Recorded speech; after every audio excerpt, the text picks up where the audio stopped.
Sa darating na 2025 ay magaganap na naman ang eleksyon. Bilang kabataan, dapat bang makialam ang mga kabataan sa usaping politikal?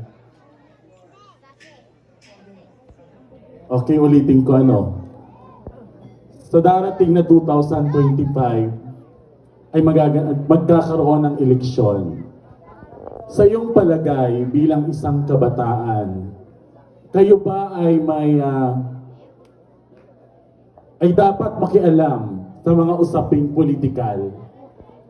Bilang isang kabataan ay dapat hindi kami nangingialam sa usaping pampolitikal sapagkat isa lamang kaming bata at sumusunod sa mga batas na kung ano ang kanilang ibinibigay. Yun lamang po at maraming salamat.